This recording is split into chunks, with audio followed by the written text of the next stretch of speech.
Nice to meet you. Hi, Duke. Nice to meet you too. Okay. So first, could you briefly introduce your business? Yeah, sure. It's user experience studio.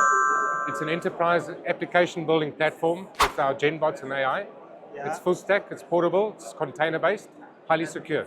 Wow, that's very nice. So what inspired you to create this venture? We did this before. Yeah. In 2014, we launched a similar platform, a low-code platform.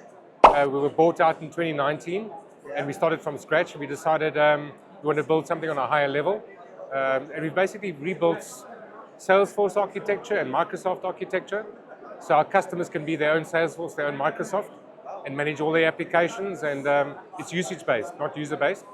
And you can white label it. So you can take the whole platform, and it's multi-tenant. Yeah. So each department can be a tenant. Developers can work in teams in each department, build apps for the company and also for their customers. Wow. So what's the major problem you are serving for your clients?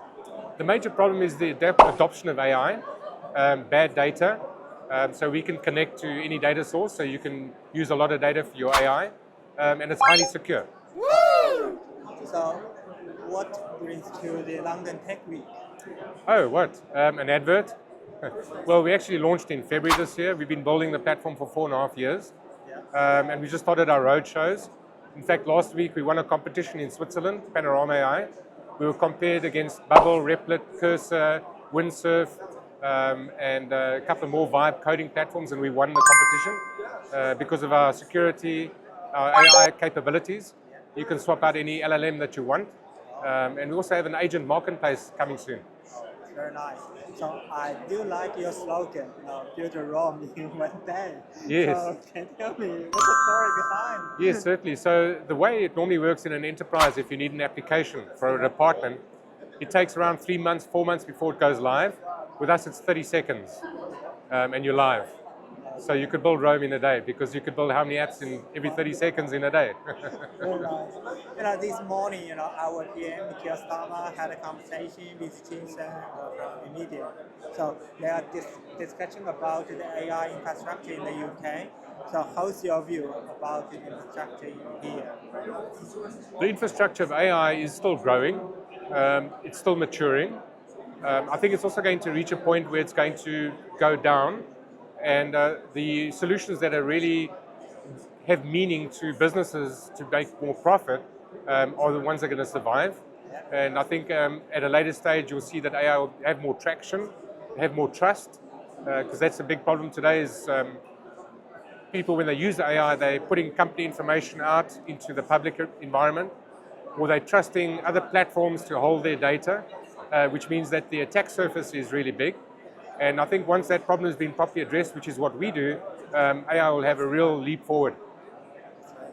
And it's definitely a tool. It's not, people think AI is replacing everybody. That's not the truth.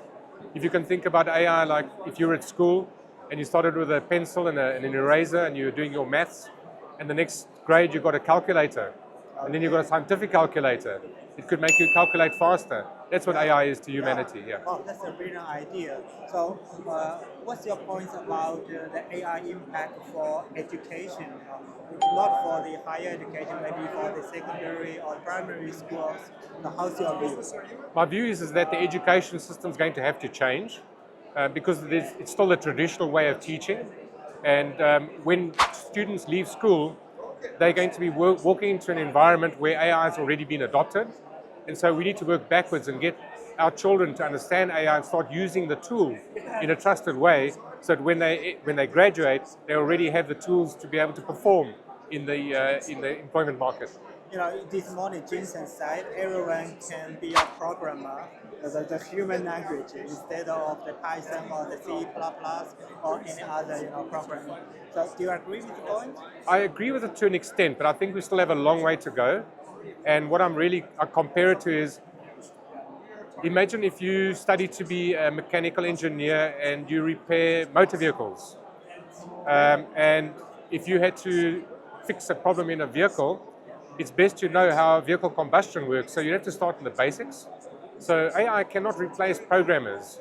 AI can act as a tool for programmers, but programmers will have to understand architecture, understand the basics of coding.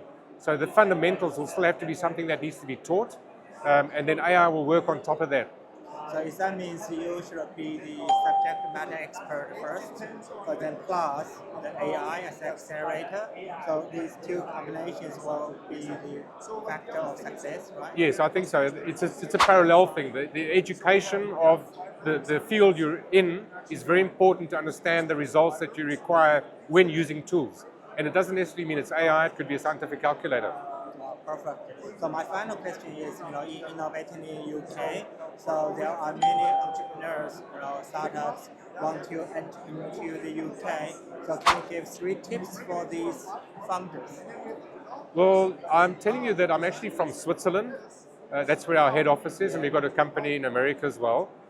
We've obviously worked a lot in London before with our previous company. And I think the advice is really understand how the business works in the UK, because it is different.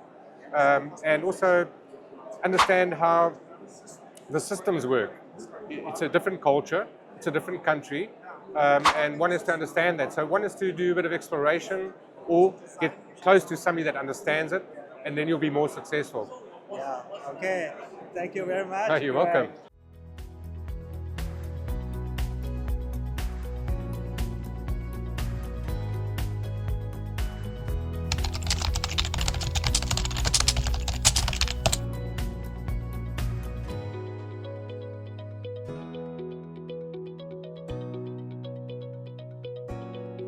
Standing tall, pitching bold, building fast.